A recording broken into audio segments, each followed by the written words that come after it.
For his gold I had no desire. I think it was his eye. Yes, it was this. One of his eyes resembled that of a vulture, a pale blue eye, with a film over it. Whenever it fell upon me, my blood ran cold, and so by degrees, very gradually, I made up my mind to take the life of the old man, and thus rid myself of the eye forever.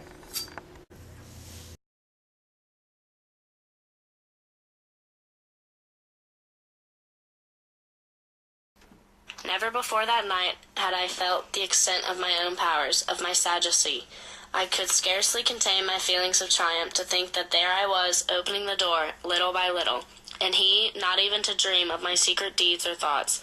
I fairly chuckled at the idea, and perhaps he heard me, for he moved on the bed suddenly, as if startled.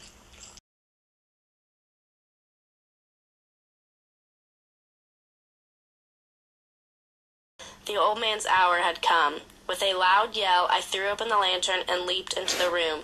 He shrieked once only. In an instant, I dragged him to the floor.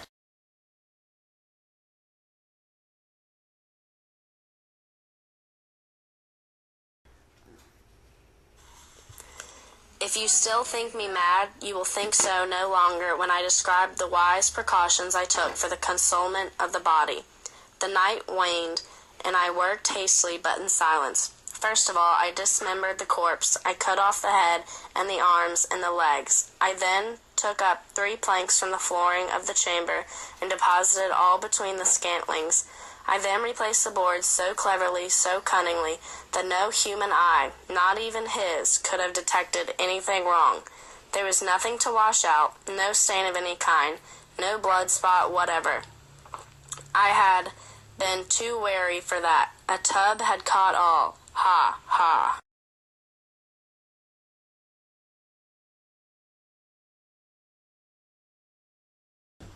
When I had made an end of these labors, it was 4 o'clock, still dark as midnight. As the bell sounded the hour, there came a knocking at the street door. I went down to open it with a light heart, for what had I now to fear? There entered 3 men who introduced themselves with perfectly suavity as officers of the police. A shriek had been heard by a neighbor during the night. Suspicion of foul play had been aroused.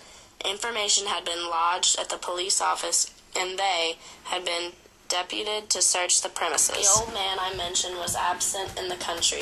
I took my visitors all over the house. I bade them search well.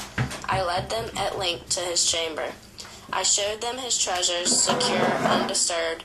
In the enthusiasm of my confidence, I brought chairs into the room and desired them here to rest from their fatigues, while I myself, in the wild audacity of my perfect triumph, placed my own seat upon the very spot beneath which reposed the corpse of the victim.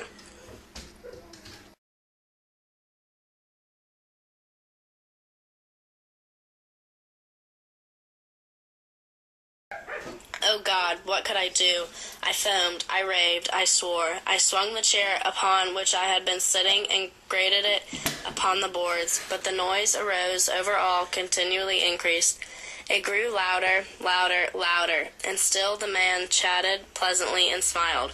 Was it possible they heard not? Almighty God, no, no. They heard, they suspected, they knew. They were making a mockery of my horror. This I thought, and this I think. But anything was better than this agony. Anything was more tolerable than this derision. I could bear those hypocritical smiles no longer. I felt that I must scream or die. And now, again, hark, louder, louder, louder, louder. Villains, I shrieked, dissemble no more. I admit the deed. Tear up the planks. Here, here. It is the beating of his hideous heart.